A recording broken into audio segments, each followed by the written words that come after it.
Hello, this is Sue, and welcome to Fireside Chat. I'm very pleased to be joined by my very honored guest, Todd Raphael. Unbelievably widely quoted, interviewed, incredible content manager. He's really into AI. He's done radio, websites, podcasts. I'm incredibly honored to meet with you. Thank you. Thanks for having me. Thank you. That's great. So yeah, I know we just kind of were able to get everything to work, but very glad. So you're in California. What city in California are you in? Kind of north of LA, basically, Very north good. side of Los Angeles. Yeah, That's awesome. So yeah, so you've been finding the AI path, like also intersecting with recruiting as well. yeah I spent oh several decades, let's just say, Wow. uh, working in the talent, HR, recruiting, benefits training, learning Hmm. field. Uh, uh, Wow. 22 years working for publications and conferences, and then recently with some startups marketing their AI technologies they use for talent. Wow.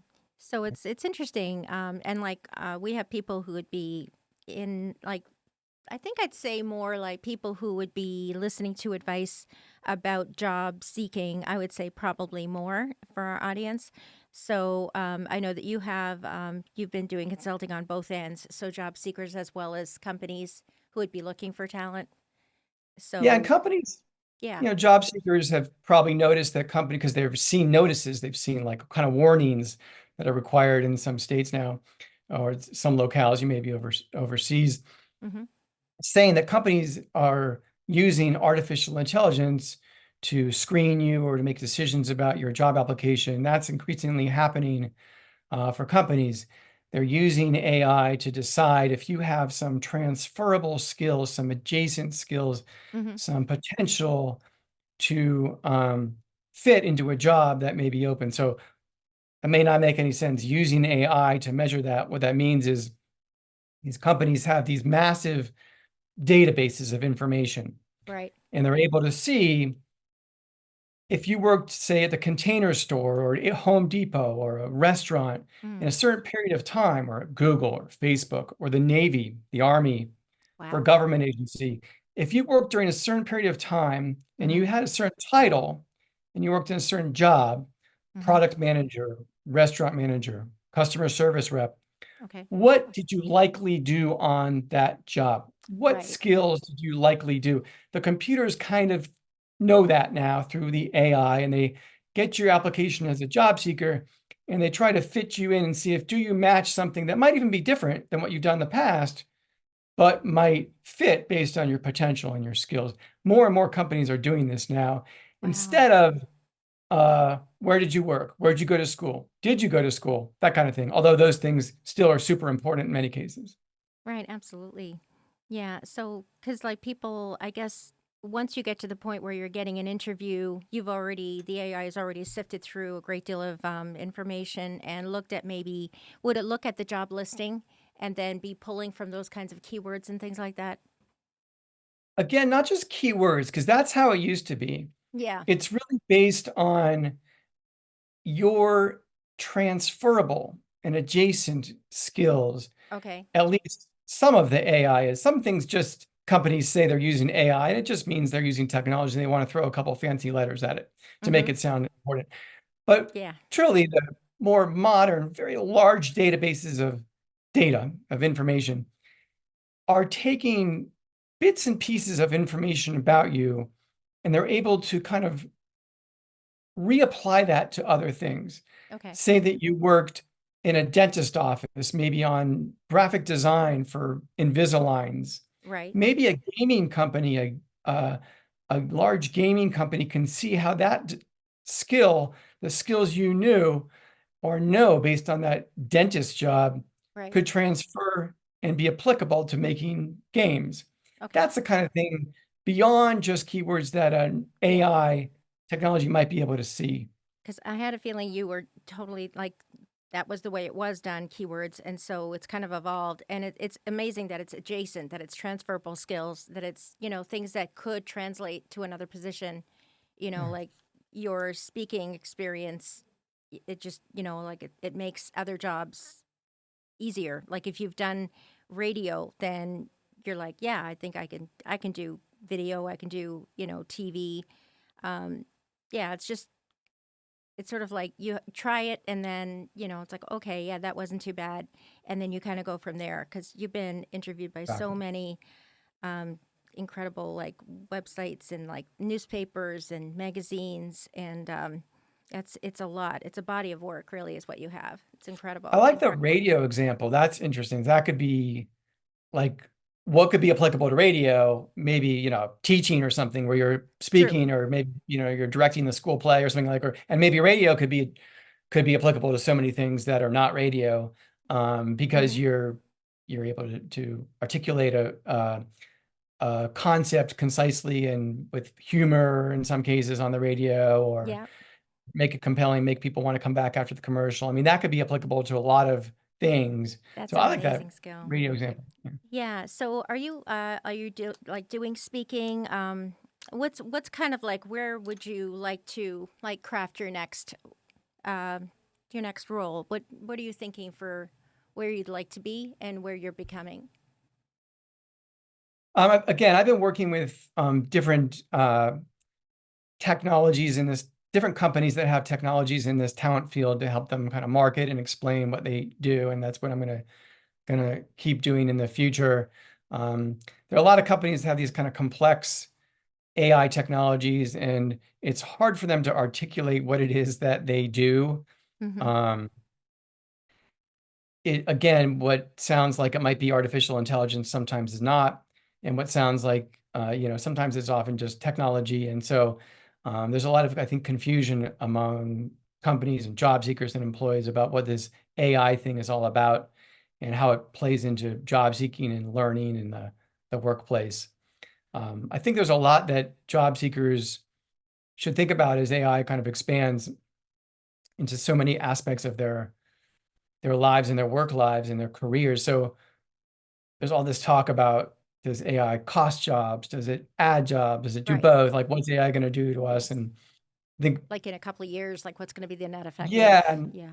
I've given a lot of thought to that. And some people say like, oh, well, you need to focus on what a computer can do and what a human can do. And like, that's nice. And that makes some sense. But I think that people should take it a step further and think about like, because basically a computer can do everything Yes. before long. So the question really is like, get really granular. Like, what is your, I tell people like job seekers, like, what is your unique value proposition? What can you do Hmm. that not that many other people can do? Like, not just Right. what can you do that a computer can't, but when you go to like the optometrist or the mechanic or the doctor, the dry cleaner or gas station, why do you go there? Like, why do you go to that gym? Is it like you Exactly. think the trainer is cute? You like the music? Right. It's What's cheap. that reason? Like what draws you What back is to that that? reason? Yeah. And that's kind of like helps you get to that unique value proposition. And it's like, you're funny, you can articulate a concept well, you get people to open up and talk to you. I mean, these are all skills that apply to different things like, you know, being a college counselor or a high school counselor or an interviewer or a radio show host in your case. I mean, these are all like skills that are like a little bit more granular and than just like, what can a computer do and what can I do? That to me has been an argument that's kind of run its course. Hmm. But I tell job seekers who ask me for advice to think about like why they do things, why they go to people that they do, and what they do that make people go to them. And that I Hmm. think helps is a really helpful way of thinking about AI and one's future careers and jobs. So, how is AI being used to by companies to match people? Just kind of an overview. A lot of companies are in this big transition right now. Like Hmm. oil companies want to be more green, and restaurants want to be more delivery, and clothiers want to be more casual, business casual, because people are working True. from home more, and Yes. healthcare companies want to be more telehealth. Every company is in this massive transition right now. Yes. And a lot of companies are trying to figure out what skills people have in their workforces that can enable them to learn the new things they need to learn, the green energy, the restaurant delivery, the telehealth. Hmm. And they're trying to figure out among job seekers who can learn the new things they need to learn. And so that's Yes. how AI is being used to take a look, and kind of going back to how we started this conversation, take a look at what people's skills and potential are and how they can be matched to learning, to new skills, reskilling, upskilling, and to new jobs. Do you believe in having a more complete um, sort of body of information on your resume? And do you apply that to like your LinkedIn profile? Could you just talk a little bit about that? I think Yeah, that's really like interesting. that's a thing to think about when it comes to this AI stuff is if you're a job seeker, which everyone is, I mean, if you're Yeah. in the job market, Yes. um, you it used to be that you think about brevity, but now it's like more about being thorough. So the AI might pick up on, you're involved in your church or your homeowners association or whatever it Mm-hmm. might be, and you're doing a Mm-hmm. graphic design program, put that on your CV or resume, your bio, your LinkedIn profile. That's good information, even if it's not a job, even if it's not what, Right. uh, yeah, even if it's not a title in a company. Um, It's part what of if who you have you are, though, skills that right? are kind of second nature to you? A lot of people have skills that are like second nature to you. Like Yes. you're a radio show host, we talked about a minute ago. Like you may not think about whether you are able to elicit people's feelings, whether you're funny, whether you can get people to open up to you, whether you can Right. communicate well, whether you are um, can create suspense or whatever it might be, depending on the radio show that you're hosting. Right. But all of these things are like second nature to a lot of people. They're a teacher and they forget what teachers do. They're able to communicate, True. trigonometry to a bunch of people who would much rather be, throwing a frisbee. That's a skill that sounds second nature, but it's actually like really important and So could important. could be applicable to a job as a corporate trainer or something like that. And Definitely. so Especially being if they can thorough and yeah, like hold people's attention. That's really hard to do. yeah, we've lost half our audience right now, I can tell. No, I hope not. Yeah, it's such a great skill. I mean, even just writing, like copywriting, it's oh my goodness, that is such an important skill. And you always have to look at what AI is giving you, and you want to kind of make it more you, your voice, your style, and not Right. just publish, AI publish. Like you really have to look it over and see, is it accurate? Does it have your brand voice? Your style of speaking, and what you want to put out. That it always has to be in a certain um, just a way of expressing yourself, so you can't just Yep. go to publish right away. Like I think it's and even like if you're writing something about a job, you want to sort of like, yeah, what would I bring to this job that is a great skill that maybe they wouldn't have thought of, and it's not in the job listing, but something that would be amazing in that job, right? Yes, again, that unique value proposition. Why are you being Absolutely. hired? Why are you valuable? When I look at like my job at Eightfold, could a computer do or eventually do some of the tasks that I did? Yeah. However, what was my like unique value at Eightfold? Um, a very large retailer, one of the largest in the world, heard me on a show like this, talking about silly stuff like this, and they contacted me and they said they want to hear more about Eightfold, and they became a prospect for Wow. Eightfold. Hmm. Chief talent officer at the U.S. Army, similar thing. We met on a webinar. He contacted me. We got in touch. I ended up hooking up with some of my coworkers. Eightfold ended up signing this big thing where they That's called amazing. Gig Eagle, where Eightfold provides technology to the Army for the Oh Army my goodness. reservists and National Guard members to find temp jobs. The point is, a lot of what I can do, yes, in theory, a computer could do. A lot of what Sue could do, yes, in theory, a computer could do. Hmm. That's not our unique value proposition. Like No. a video could interview someone. A video can't I mean, a computer, I'm sorry, a computer could. Yeah, computer. But a computer has a harder time getting someone to open up with their feelings and other things like that. Right. To And feel a computer understood. can. Yeah, I mean, there's some amazing actually mental health tools that are popping up now that and coaching and stuff like that, Awesome. where people are opening up to computers. But nonetheless, the point is, what is it doesn't and maybe it's not opening up to a computer. What is your unique value proposition? If you take anything away from this conversation and you're listening, like that, I think that's something to think about. Absolutely. So you start off I think like in recruiting like or did you start off in more content marketing? What was your pathway, I guess? I fell into being part of this whole talent recruiting HR world, like most people fell into this world by Mhm. accident. Um, I was I started with a public after working on a political camp. I worked in Washington D.C. at a lobbying firm, the National Restaurant Association, which is like a restaurant owners Okay. lobby, and then I got a job in a political campaign, and that led into a job at a magazine called Workforce. Okay. Um, and which covers the talent field. So I kind of fell into this whole HR talent recruiting benefits learning field by happenstance, and have um, yes been focused on content management and video and all that for a long time. Wow.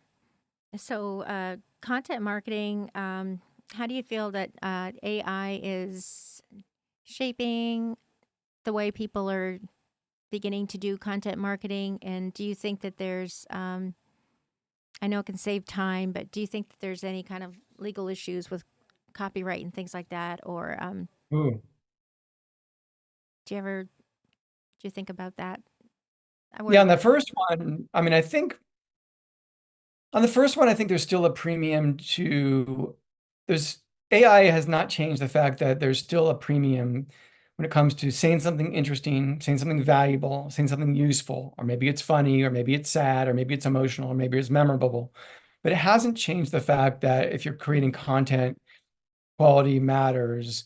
That hasn't really changed AI hasn't really changed that. It's Yes, made it easier to like repurpose and slice and dice content, things like that. On the legal issues, yeah, I think there are a lot of legal issues. I If agree. I worry I went about to that. like a Washington Post, New York Times article and said, "Hey, can you summarize this and create a blog post about it or something?" That's like not really my work that I just made a blog post about, so, or if you did something like that with a photo, kind of raises a lot of legal issues too. Yeah, Yeah. like images. It's because Yeah. like who owns it? Music. Who created it? Like there's Yeah. this really good lawyer. His name is Peter Nieves, and he's beginning to speak at different AI summits. And so he has a 5-day boot camp actually coming out. I think it's next week. And he specifically talks about copyright, trademark, patent, uh, you know, and he showed an example. He put on the screen this um, platform. It's called like Logo AI, something like that. Mhm. And so he was just like kind of playing around, like, okay, create a logo with intersecting rectangles or whatever he told it. Yeah. So it kind of came up with some suggestions. So he's like, okay, I'll pick that one. And then he thought, okay, I'll make it about this business or whatever. So he put like a word in there and then put it together and, oh, there's a logo. And then he said, but let's look at the terms and conditions of the website. So he goes in real close on the terms and conditions, and it says that like Logo AI owns everything that you make. Mhm. And he said it's funny because that's the same with Canva. And we all think that when we create something on Canva, we make a thumbnail or we Yeah. make something, that it's Yeah. yours and it's fine Yep. print. Canva owns all of it. But Canva doesn't mind you using it because they're accepting a subscription from you. So they're not going to go Right. after you. Right. But if you're creating a brand and you're like, no, I'm going to make these products, it has to have, you have to look up everything before you proceed. And I just like that he puts it in your mind, like, careful, let's check this out. Interesting. That is Bef- interesting about Canva. Yeah. Isn't that interesting? Yeah. So I just find him so interesting. So he did a 3-day boot camp that I was watching, and I can actually send you like day 3. I can send you that, and you can kind of get an idea. And it's really important right now. Like, well, a lot of people are just beginning to see what AI can do for them, and some people are starting AI agencies. It's really important that people know before they publish into the world, right? Things like that, because it's so important, because people, copyright infringement is, they can charge you per day if you're found, right? And like none of us, Right. honest. Yeah. Have you, And yeah, go we ahead. could have a whole conversation to uh, AI ethics, AI bias, Yes. discrimination. What data set are you using to generate your whatever you're generating? Right. So yeah. Yeah. He was showing a clip of a C-level uh, person, and she was on stage being interviewed, and they were asking her, like, very pointedly on what, who supplied the content that this AI is trained on, and, asking questions, and she literally couldn't answer the questions. And they were Hmm. asking it in such a way that if she were to say, yeah, it wasn't all publicly available information, it might have been, things that would be cause a problem for privacy and things like that. And she couldn't like say what the AI was trained on. And Right. it's like, oh my goodness, like it would be awful to be, on this in this television for whatever it is and not be able to answer that question. And that's your whole job, right? Like she's Right. C-level. Can you imagine? Right. I mean, Yeah. it's two So separate issues. You brought up a separate issue. One is bias and discrimination. Have you trained? What is the data set that you're using? Is exactly. it fair? And the other issue is privacy. What is the what rights do these people have to the data that you have? Exactly. Uh, um, Yeah, privacy, security. Yeah. absolutely. So how do you use AI in like in your everyday life? Do you brainstorm ideas and things like that? Or what do you like to, is there tools that you enjoy using? Well, certainly at some of the jobs I've had, like at Eightfold, I actually used AI to do things we've talked about here, to find people. Wow. So I used our internal AI to source people to find Mm-hmm. possible Eightfold employees, and it would match them with like a star type thing out of like 5 to show who was a match to a job Wow. based on the artificial intelligence recommendations. As far as like the content management, I think some of the best ways you can use AI are search engine optimization to see how your business or yourself can get better ranked in a search engine. Yes. Competitive intelligence, you can use AI to see what your competitors are doing to compare your Yeah. website, if you have your own personal That's true. site or something, to competitors. Like what's Um, working for them. Hey, let's see what they're doing. And, you can look at yeah, comments too, right? Like we can actually read, how are they doing? How are people reacting? Like you're right. yeah. Like you can actually look and like there's a lot of information that's available to us. And sometimes you want to know, like, how is their campaign landing? And you can see Yeah, people's reactions. So it's kind of neat, isn't it? Like we do have access to a lot of information. we do. Like Yeah. marketers, like they're Uh, they're always trying to see, what's the effect of what we do here? Like if we change it, what would happen? And you're just constantly testing, right? there's But some other please go ahead. interesting tools. Just as an example, there's one tool that will take like if you have 300 blog posts, it'll make a video out of each blog post. Mm, Doesn't sound that um, unusual, I guess, but some of the tools are kind of interesting because you can say things like I would like what kind of motif you want in the videos. You can say like I want them to be kind of like about cities or about offices or mm-hmm. kind of like funny or not too serious. The music that plays in the background. So in other words, Right. you can have those videos uh, align with your brand. and Yes. you can, Yes. yeah, which is kind of interesting. Exactly. And you can sort of turn like 1,000 articles into a bunch of videos. And Um, like, so people can listen to them in the car or on the treadmill or mhm, whatever. different styles and things like that. Yeah, Yeah. there's a lady, her name is Jenna Sword, and she has a kind of a persona that she's Amelia Earhart, and so she has like kind of Mm, goggles like from the mm. aviator outfit on, Yeah. and she really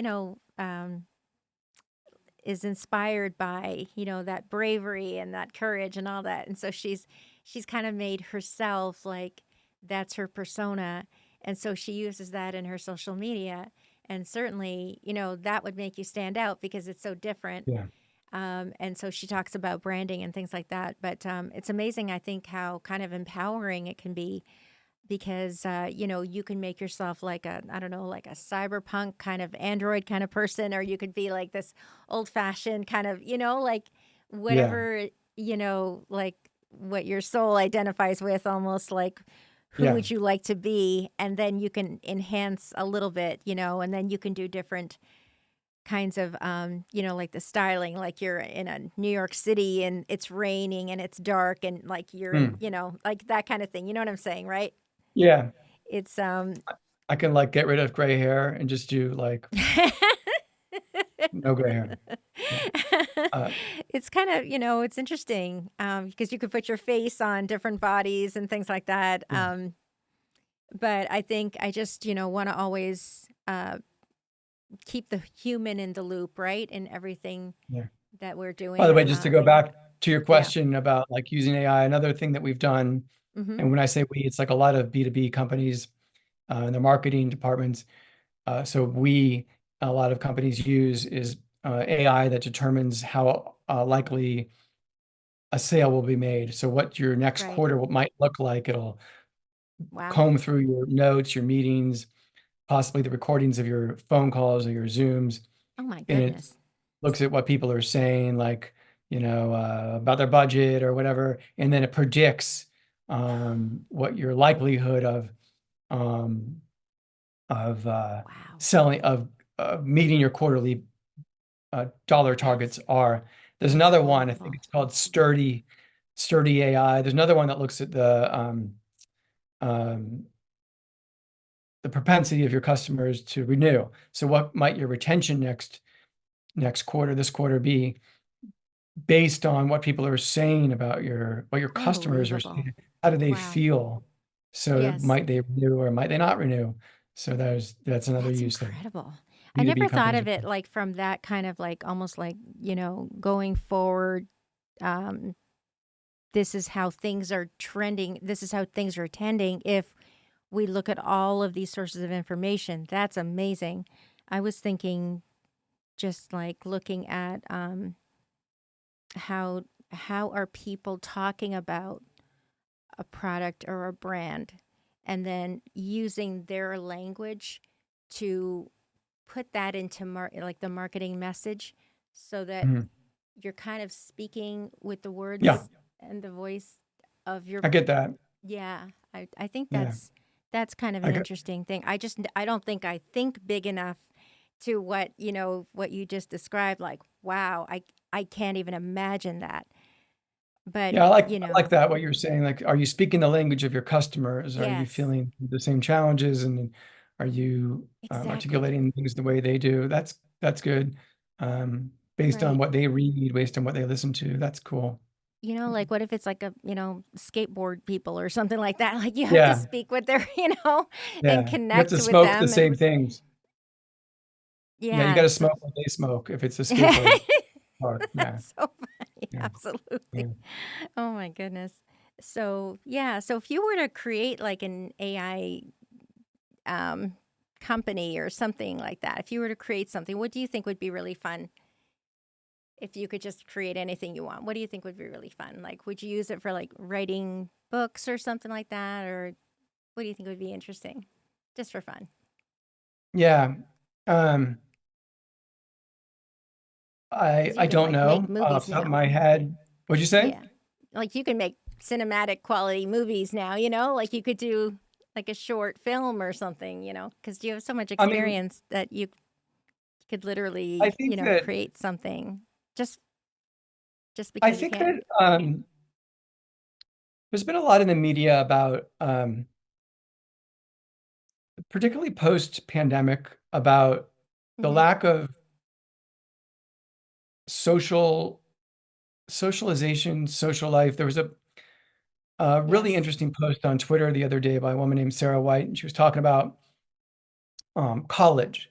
She said that parents go ask their kids now about college, and they think their kids are like having the time of their life or something, and they don't have any idea that college people are very isolated now. It's not a very social experience for some people, and they're not Right. always, I mean, it's kind of sad, but they're not It's always happy, and their no. parents have no idea. And so, and then I've read a lot about loneliness among men. There's been a lot in the media about men, how few friends Absolutely. men have because Yes. it's And not like young men, right? appropriate. Have you been reading And like again, young men are very particularly, I don't know. I'm not sure do you age. think it's all Just ages? read like how, you meet some guy and it's like, hey, would you want to have lunch? Like, oh, guys don't do that. And like, you can't like ask a woman, hey, you want to have lunch? Because it's like you're, there's a whole romantic dynamic. So it's like, so there's all these different aspects, and those are just two. The college, along, there's a lot of different aspects. And I think that a lot of socialization and social life is based on times of our life that are very concrete. Mm-hmm. Mm-hmm. Dating, Yep. you want to meet someone, or finding a Exactly. job. Mm-hmm. And they're not a whole lot about finding friends, a social life, a life, communication, community at all parts of our life. And so it'd be cool if there was some AI that somehow enabled us to know who we might meet to become part of our world, our life, who has the same, I don't know, chemistry or whatever it is that we do. Interests or yeah. Mm-hmm. Yeah, I mean, even beyond, yeah, I mean, sometimes you have an interest, whatever it might be, a book club or a sports club or church or whatever, Right. and people might not strike your fancy, but because there's something about the human mind that's some sort of chemistry thing that makes people meet and match and have conversations that never end. That's deeper than just we both like to play ultimate frisbee. So I Yeah. think that if there was some way to match, if that's the wrong word is match, but to people to get Yeah. to I know think each I know what you're other saying. Like, how do you and be interested. find people who are kind of like who have sort of like a worldview and kind of like a way of being in the world? Yes. Yes. I mean, I was at the mechanic last week. I had a flat tire, and they're like, oh, your brakes are all bad. You need four brakes, which Oh I God. needed a hole in my head. But anyhow, Oh, so I that's was in the awful. mechanic, and so we got this stupid four brakes for a $500, flat tire. I know. So Jeez, what happened? So Right? then I was in his office, and I was like talking to the guy, his name's Lorenzo, and we're talking, and I'm like complaining about the stupid brakes, and he's like going on and on about how fortunate I am, and fortunate, and his father-in-law was sick and this and that. And Oh, we had a wonderful conversation for a long time, like, I don't know, 20 minutes. wow. We had a wonderful conversation. Clearly, like, I could talk to the guy every day. We just talked very comfortably, but It's like a I don't know. I mean, connection how that many you people didn't are good at, yeah, expect, exactly. probably, How many right? people are Like, going to go knock you've on a got mechanic time. It's store? like, okay, yeah, I can just relax right now. Yeah, I've got time. I'm not in a Yeah. rush, and it's just nice because you can just kind of like for a little while, like almost like not have to deal with everything else in your life, and just to kind of let me just be in this moment and enjoy this moment and just connect. Yeah. Yeah. I like those. I love those chance conversations, and I wonder if Definitely. AI could do something other than leave them up for chance, 50 years from now. Yeah, that would be nice. It's almost like a AI connector or something. I don't know. I Yeah. know what you're saying. It's because I mean we're Yeah. really missing that, and I feel like our parents they used to, talk more. Like I always picture like Italy, like a little village in Italy where the gentlemen kind of have their cigars at the end of the day. The kids are playing Yes. and the houses are all like right and I grew up in Toronto, so I've kind of seen kind of, and I always wanted to be part of that because you're growing up like you're all sort of together, and at the end of the Yes. day you can talk to your guy friends about, oh God, could you believe that, and like at the end of every day, and you're home, your kids are fine, and the women get to talk about, oh my gosh, how did that turn out that time when you made that casserole? And so everyone gets what they need, this connection, this feeling of Yes. belonging. And it's funny, isn't it? Like that sometimes like our parents got it right, and then and people are lonely now. Like you go to college and you could literally not know a soul and just go to your classes and go to your dorm and right like, but you're not always, not for everyone, not everyone might feel that they belong. And Yeah, I these guys on the that feeling radio is and so important, isn't it? To feel like you belong is so yeah, absolutely necessary. these guys on the morning show on the radio, Armstrong and Getty in Los Angeles. One of them, I forgot it was Armstrong or if it was Getty, but anyhow, the other day they were saying that when the weekend Mhm. comes, Friday night comes, they used to, a few years ago, they'd want to go like to someone's house for like and have dinner and like they're like, we would never do that now. And like, why do people not do that now? And I think there are a number of reasons for that, but So one of true. them is that although work has become, if you look statistically, we work far less than we did decades ago. Statistically, far fewer hours, way more leisure time than people had decades ago. However, we all feel sort of more emotionally drained and tired, and we're like on our Yes. phones, work, and the laptop, and we feel like, or Emails. yeah, exactly. So it's like there's some dynamic that's making people exhausted all the time Yes. about work. With as they work less, it's like some companies feel that I don't know that Like you're people you have to need be to, reachable. yeah, and so I Like a think group text, like someone's like, oh, I yeah, just got, it's 8 o'clock on a Friday, and oh, I just heard back about, this project, and and everyone's like, hey, that's great, congratulations, and all that. But, like, but are you ever really off? right, right. And we could have another I'm gonna go off the rails and have another podcast about another topic, but then there's the whole issue of people sort of, the media is so, it started with O.J. Simpson and that kind of flowed into Monica Lewinsky, which flowed into something else, and then it's still around the clock media. Like anything That's happens, right. Donald Trump is like round the clock, and so Absolutely. we have this sensation now, which is largely false, that somehow everything in the world is a disaster, a crisis. People are being kidnapped everywhere you go, which is completely not true at So all. unsafe, and Um, yeah, like, and yeah, we were like, safety, every storm is the storm of the century. So like you created all of these reasons to be anxious that are largely false now. And so we create these things in our minds because of the all-encompassing media cycle 24/7 that, if yes, we leave the house and cross the street, danger could befall us. Yeah. right. There's a show I really enjoyed. It was like a 6-part miniseries, and it's called The Murder of Lacey Peterson. Uh-huh. And what I really felt about that, it was so interesting. It covered, a lot of things that happened at that time, and but I think what really struck me was that the people who were covering that period of time, it was like Christmas Eve when it happened, and so usually it's a quiet news day, right? And Mhm. so, but that weekend, as word kind of got out around Modesto, the news were like, "Hey, we could cover that, all right." Like, and then there were so many news people, and they were all camped on the street. And every time Scott would come in and out of his house, right, he'd be like accosted by all of these news, and they said literally like, that's when it became feeding the beast. Mhm. So everyone needed to have like something to cover all the time, and that proved to be like perfect timing because Christmas time, usually things are quiet and all that, right? And I just felt like, in watching that, I was thinking, oh my gosh, like that's when everything started. And one of the news people said, like, yeah, that was the beginning of like reality TV. And Yeah.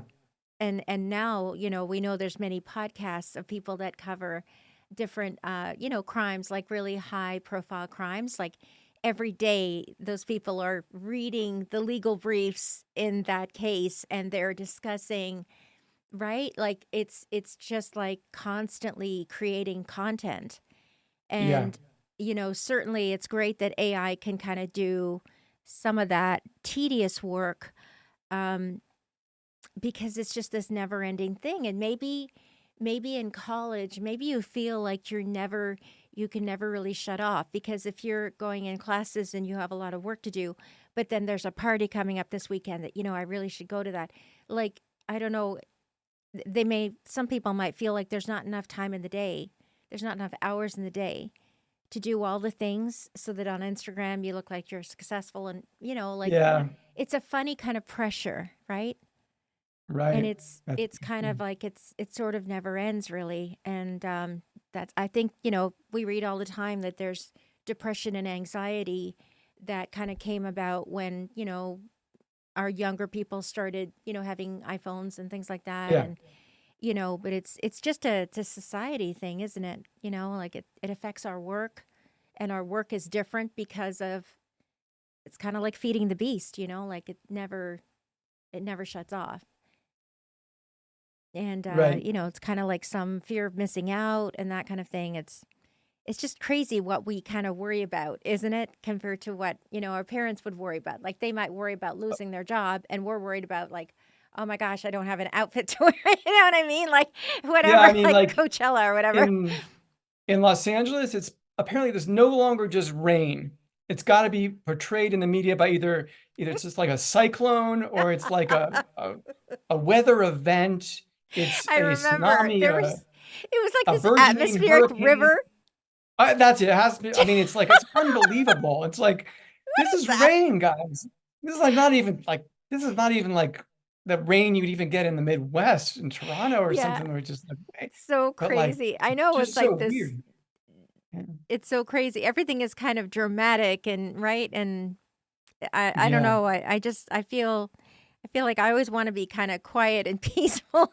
I'm always reaching for quiet and peaceful, and it's so funny because you can create that too, right?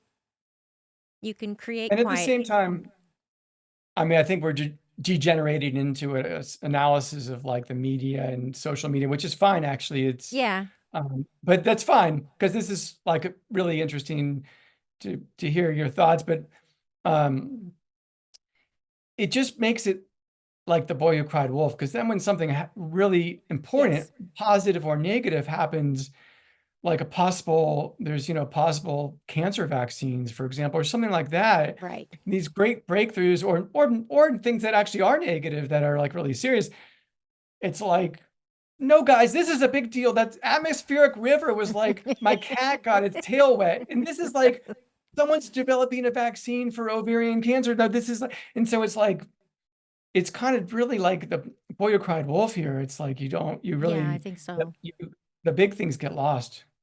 Yeah, and I don't know if that's, we can choose how we, you know, put our attention here or there. And like, I don't watch TV, so I just kind of watch YouTube videos. And so that's why I'm always watching lawyers commenting on cases. Like, that's not just, we're all learning a lot more about legal terms in the last few years.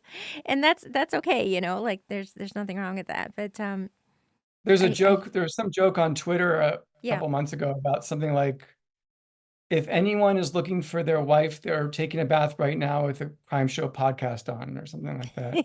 So there you go. Yeah, it's funny. Well, Twitter is actually I laugh at when I hear about, Twitter. There's like a group of, like, women talking about their losses, or, their L's or their wins, or, like, it's Mhm. Twitter has, I really feel like when something happens, like, Twitter people have the very best, like, one-liner. Like, Yeah, you know what I'm saying? yeah, Like, they're the yeah, funniest. It's just, you know, yeah. um it's just, people are so witty, and they just say exactly what you're thinking. They just nail it. Right, right. But even sometimes brands, like, they'll say something, and it's just perfectly put. Like, when Prince passed away, like, GM put out a picture of a little red Corvette, and it said, "Baby, that was much too fast." Oh, And wow, it was like wow. exactly the right tone, like that. Just, yes, gosh. And I just admire that. Like, those people, they just really, because it's a fine thing, when someone passes away, you don't want to be, you know, Right. it's right. Like, that's particularly a difficult one to hit the right tone, right? I don't know That what it is sounds with car companies and their big advertising budgets, but I don't know if you saw that one. It was pretty sure it was Chevrolet. I think it was Chevrolet. It was like I don't know, maybe a 3-minute commercial. I want to say it was unleashed with the Super Bowl like a year ago, and it okay. was about this. There's this family and they're having like dinner. I can't remember if it's like Thanksgiving or whatever, and this matriarch, like the grandmother or great grandmother, kind of walks in and she barely knows where she is. And so they get her in the car. Do you know what I'm talking about? And they get in the car and they Okay. drive her around the hometown. And then she sees like her old high school and she lights up and then she comes That's back. lovely. That's Oh my lovely. God. She drives back. She comes back to the dinner and like she lights up and she knows everyone. And like by that time, Oh it's my like there's not enough Kleenex in Costco at yeah. that point. But Oh my anyhow, God. Like that's it was just like, beautiful. I I think I know. do remember. Yeah. And Yeah. it was like Thanksgiving. Like the whole family was there. Yeah. That was Yeah. brilliant. And it was so touching, Yeah. Yeah. So, do you ever do like, I guess recruiting for like TV and media and things like that? Do you ever do like, um, No. not really, right? So, um, yeah, and I wanted to also ask you about the skill over degrees movement because I thought that was interesting as well. That you don't have So to this necessarily, do you want to talk about that a Yeah, I little mean, bit? this thing about AI and talent, AI judging you by your potential and skills. So that's like happening parallel to this other thing happening, which is like a lot of companies and a lot of organizations, so it could be government, states, provinces, companies loosening up or dropping the requirements that you had to go to college. So a large number of companies are dropping those requirements and trying to measure people by their skills. So maybe you Right. didn't maybe you're a computer science major, or maybe you taught yourself. Maybe you got learned in the Navy or the Army. Maybe you got it from an Exactly. apprenticeship. Maybe you learned from like some online classes or some in-person classes. Maybe you Mm-hmm. learned from Which is a valid, boot right? camp. If you can Yeah, solve so those it's like problems, let's let's not judge people just because they couldn't afford college. If they have the exactly. same skills, so that's like a really big movement going on. I think that's I'm a little amazing. cynical about the movement. I think it's like a great thing. I'm a Yes. little bit cynical about it. Like For making it certain happen in industries? reality is, say it again. For certain industries, you mean? Like, It's really penetrating a lot of industries, but the problem is it's like the cultural change. Like there are certain companies where they say they're hiring for skills, but right. then if you get a candidate who worked at, Google or Salesforce or some company that sounds exciting or Meta, or then that Yeah. person shines like an orb or whatever. And then even if they're, an arrogant jerk or something, but they have that glow, like they worked Yeah. at Google. So it's implementing this thing that's tough. I've seen companies that are in the very business of skills technology, this AI skills technology, that are Yes. helping other companies judge people by their skills, that lay people off at the drop of a hat because they don't even know the skills of their own employees. They No. think they know who they are. They think that they know the person is accounts payable or a marketing person, a salesperson, or a product person, or customer service person.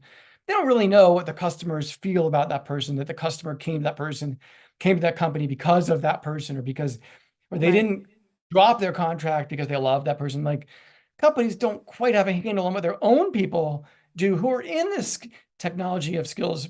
So the Hmm. whole skills versus degrees thing, I think, is a great idea.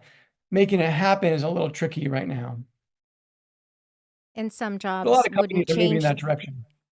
Yeah. Yeah. Like, I mean, some jobs you have to have that, right? Like a lot of professions, you have to pass that exam and, go through um, residency and all that kind of thing. Yeah. Like, even Yeah. like psychological, like counseling, they have to do.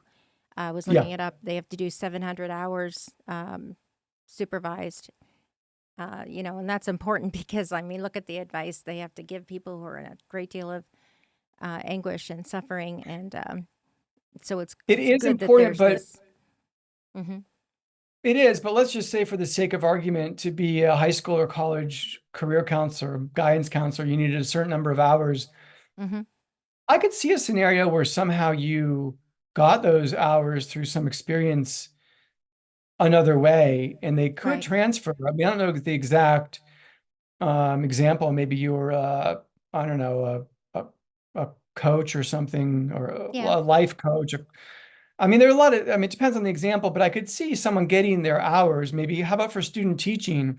I could see someone maybe being, not everyone, but being a right. potentially great teacher, but maybe didn't want to go through gazillion hours of student teaching. So I could see examples where maybe some of those hour requirements could be fulfilled through skills and potential that have been garnered through some other thing. Right. I liked the term that you used, adjacent skills. I think that's a really nice way of putting it.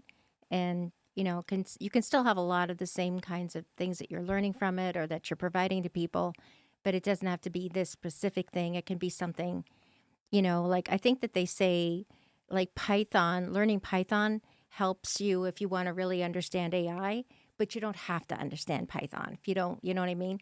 So it's Yeah, kind of like that. Like it might, broaden your experience or deepen your experience of learning AI if you understood the technicalities of, like coding and Python. That's great, but it doesn't have to be.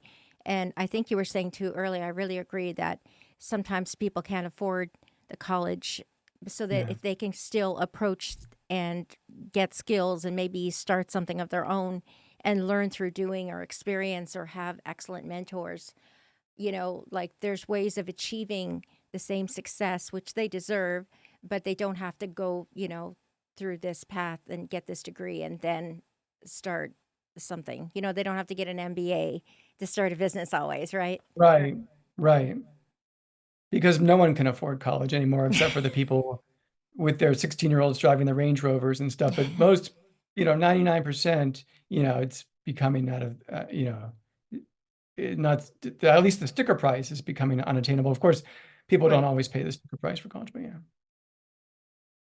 Yeah, so I know I was looking into University of California, Berkeley. They have like a program called like Exec Ed, and you can spend several weeks. I don't know if it's 16 weeks or something like that. And you can learn about robotics and large language learning and, like the elements, and then you eventually get into AI. But it's not like an MBA, but it's almost like an executive kind of like, Yeah. course where you can learn to manage in those areas. You can learn, like, in a sense, a high level, like as an executive or something like that, like I'm actually on the managing. board of University of California at Riverside was another one of the Awesome. My gosh. I'm on So the do you board have of a like an school exec that's ed kind of program or something like exactly, it's that? called I love transformational that. leadership. Yeah. That's Yeah. amazing because it's like X number of weeks. It isn't like Yeah. years and a thesis, and you know what I mean? It makes it Yeah. more kind of like possible for people who are Yeah. working but just Yeah. want to, get a certain kind of credential or to actually learn how to manage that. And I think that's great. I've even heard of a mini MBA, and I think that Mm, company is called, I think it's Sector, and mm, that's like several weeks, and I think it's like an AI kind of yeah. concerning kind of thing. But that's so interesting that you were like involved in making decisions. University of California is one of the best in the world, and so. Is Riverside, like, is that near to LA, or where is the Riverside campus like located? Yeah, it's like inland, an hour and a half or something, or in traffic it would be like 44 hours. But yeah, it's inland about an hour and a half. Yeah. It's really sad whenever you, like, anybody asks you how far is that, you always have to say in traffic it's this and not Right. traffic it's this. Like it's two different numbers. It's an hour and a Right. half versus 40 minutes. Like it's just two Right. totally different. And Yeah. I think after the landslides too, unfortunately, some people have to change their routes going through, like, say, Laurel Canyon because the it's disappeared. Like it's some of that, Mm. land kind of fell into. That's crazy. But hopefully they can fix those roads or whatever is they have to do. But that's kind of a daunting project if the entire hillside, like how do you Yeah. deal with that? Yeah. But yeah, There, so I there's wanted a to ask how people could contact you. We have this email up, and I just wondered, did you yeah, like, is that okay for people to contact you if they have questions? That's wonderful. Thank you. That's great. I'm also obviously on LinkedIn. They can find me. There is another Todd Raphael who actually who has contacted me once or twice some random dude in, I think he's in like in Hong Kong, and but Wow. he looks like enough like me that like if it was some like kindergarten friend contacting, that person probably wouldn't know which one of us is the one. But So anyhow, funny. despite this random dude, you can find me on LinkedIn, and I'm sure the other guy is very nice. If you want to call him too, you can do the same. But otherwise, I'm on LinkedIn, and you can hunt me You down. might meet up at an AI conference, say, "Hey, aren't you the guy?" Yeah, That's they should amazing. have an Are they? AI tool to figure out which Todd Raphael would be best your Yes. friend, best Which match one for shall I you. present? Yeah. There's a conference coming up called MAICON. So it's MAICON, and it's like marketing con in a sense for AI. And it's going Okay. to be in Cleveland in September. And so it'd be really nice to go to something like that. But it's just an exciting time right now because, if you want to learn, boy, there's so much to learn, isn't there? Like almost weekly or daily, there's Yeah. summits and right. So Webinars, classes, hour long. yes, Yeah, it's all the amazing. time. Like every Yeah. day, I think on Instagram, it's like, sign up for my masterclass or my webinar. Yeah. So, Taught by yeah. some 7.5-year-old. Yeah. Yeah, Yeah. right. I Mhm. figured this out like 3 weeks ago, and I'm going to do a master class on Right. it. you know, but it's really great to be able to talk about just how things are changing, and I appreciate so much you taking the time to meet Thanks. with us You too. and give us your wisdom because you just have such a wide ranging experience that to be able to ask you questions, it's truly an honor. Thank you so much, Todd. You too. Thanks. Thank you. If you'd like to come back and if you want to launch I'd love something to. or anything at I'd all, love I'd be to. happy to I'd host love to. you. So thank you so much for your time. Truly, it's a You too. pleasure to meet you. And Thanks. yeah, well, let me know, please, if you have my contact information. I'll just kind of put this on. That's my email. And but yeah, I hope to talk with you in the future. And thank you again. You And too. take care. Thank you. I hit Thanks. my. There we are.